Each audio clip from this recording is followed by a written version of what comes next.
It's 6:45, and for the third Tuesday in a row, you find yourself more than 15 minutes behind schedule. You still need to drop your child off at middle school before you head into a meeting. You're not ready, and neither are they. So today, I'm going to be addressing three situations that are probably being faced by you and other families like you every day with your teen or tween. I'm also going to help you overcome successfully many of these issues so you don't have to make another call to stay home.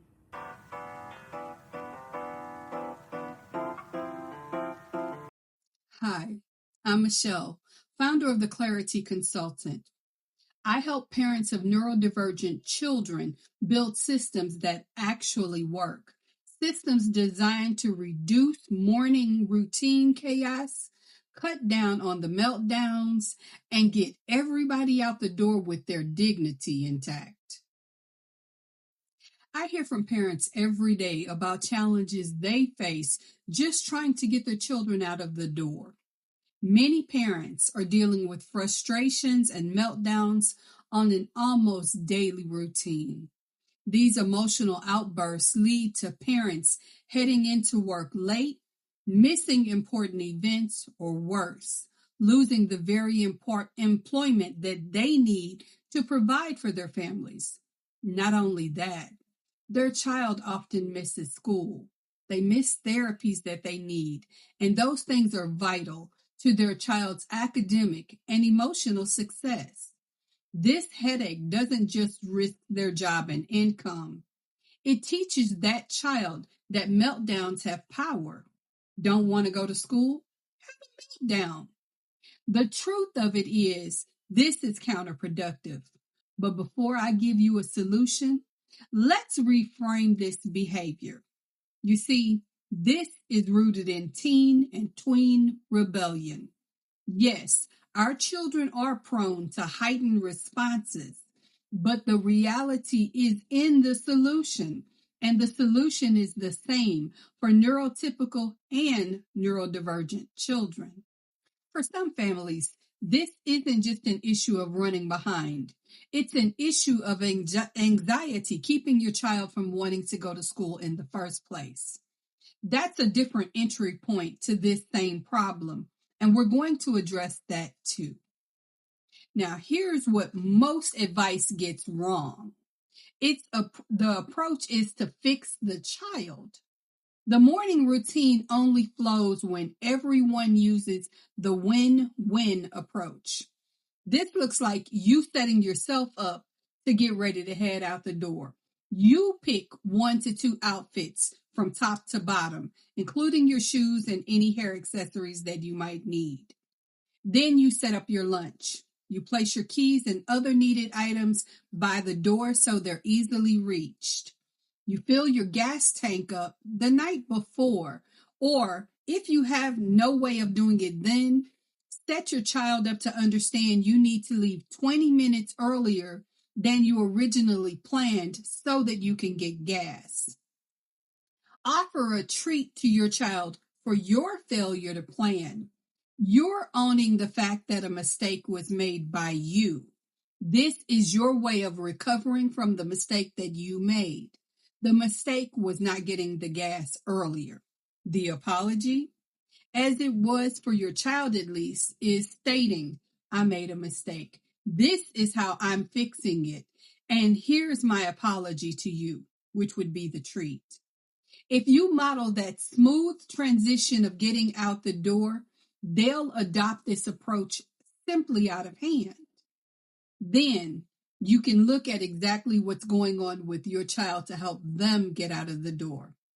Did they lay their clothes out? If yes, great. If not, always have a preset outfit ready to be worn and hand off. Did they spend too much time on other tasks?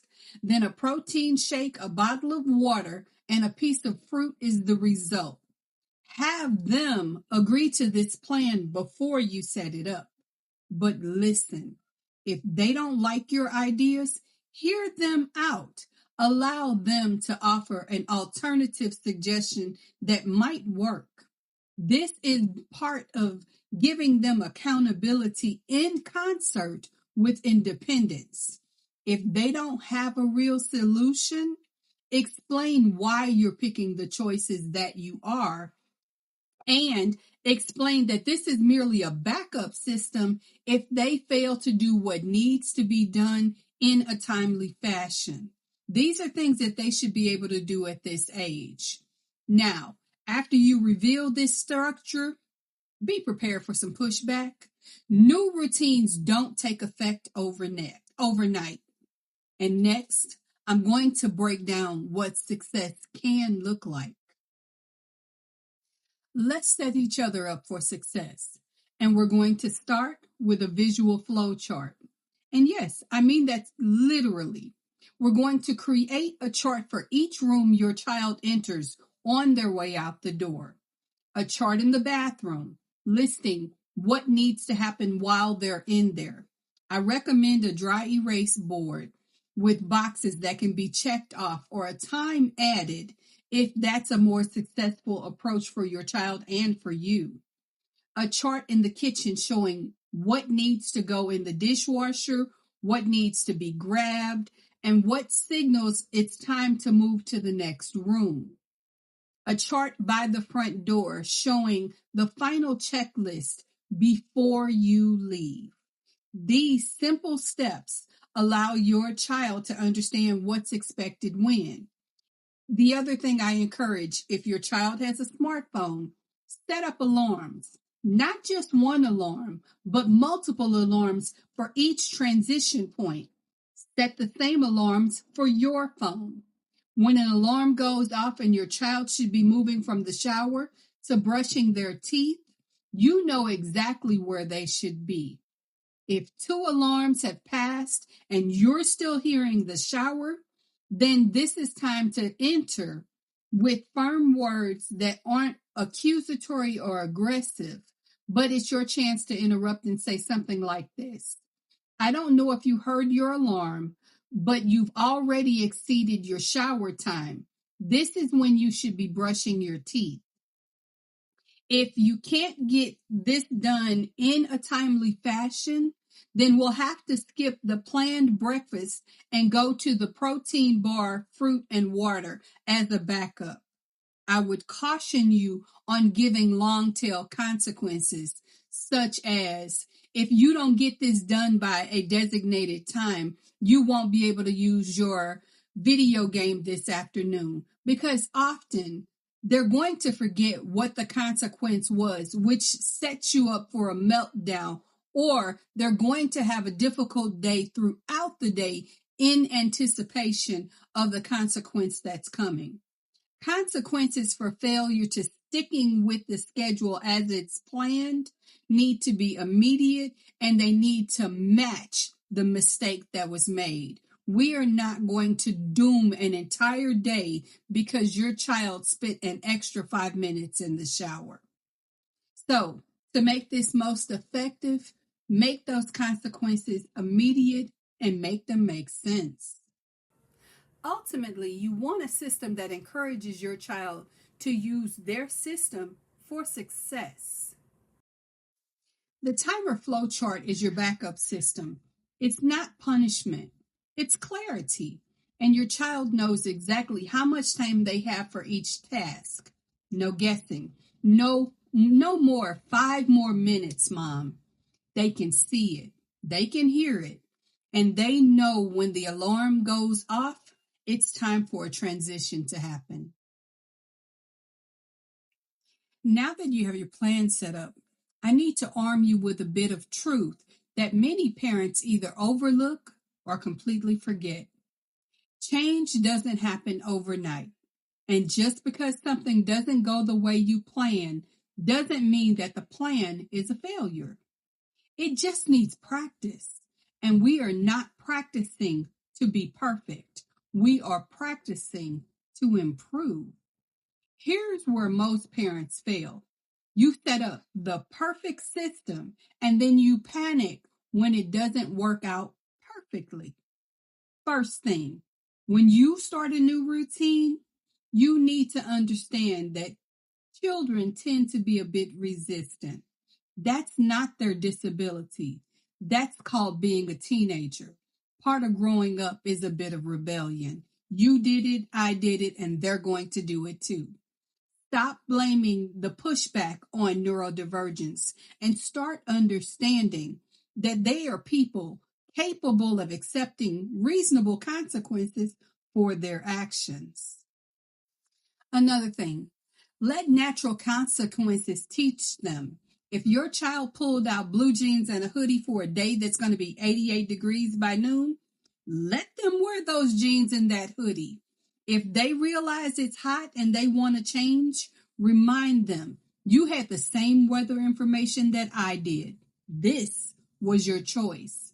Now, of course, if something unexpected happens, such as a rain shower, or their outfit won't work, go ahead and offer one or two alternatives. That's flexibility. That's teaching. That's not doing what works for them. You see, the point is this. It is not your job to solve every problem. It's your job to set up a system, hold the boundary, and let them experience the natural outcome of their choices. Earlier, I mentioned the anxiety factor that some students face. Now, let's talk about that right now, because anxiety can pour into you, causing emotions and guilt that you didn't earn. And one of the best ways to eliminate or at least minimize anxiety in teens and tweens, especially neurodivergent ones, is to first understand what you are dealing with. By setting up routines and predictable outcomes, it often minimizes their levels of stress. But when nothing else helps, you need to talk to your child. It is exactly you who needs to recognize what you're dealing with and if it is indeed anxiety. Giving them empowered language to say what they're feeling in a way that is effective, maybe even emotional, is worthy of them being recognized. We are not going to dismiss feelings. We are going to lean into it, come up with coping mechanisms and strategies and solutions that will genuinely work for them.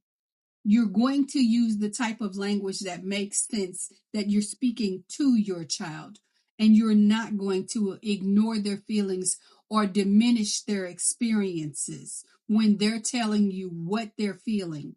Because if you do, you're setting up the opportunity for them not to tell you about more serious situations. And that is a recipe that you don't want the meal for. So immediately, if your child is telling you, I'm uncomfortable every day when I go into gym because, listen, is there a way forward that makes sense? If some of their anxieties are beyond the scope of what you can handle, by all means, contact resources to help you. Staff members at school, therapists, or someone who can genuinely be a mediator in a situation that might be over your head. It's never a shame or an embarrassment as a parent to say that this is bigger than me and I need to bring in some help to make this go smoothly. Getting out the door shouldn't require a crisis management team, but I know that right now it might feel like it does. Now, if you're ready to build systems that actually stick, systems that are tailored to your child's brain and actually work, I want you to grab your free transition clarity audit. This PDF will walk you through the exact framework I use with families, and it'll show you where the real friction points are in your morning routine. The link is in the description box below. Be sure to like and subscribe to the channel for more tools to help your neurodivergent teen and tweens gain the skills that they need to be as independent as possible. And until I see you again, take care and thanks for watching.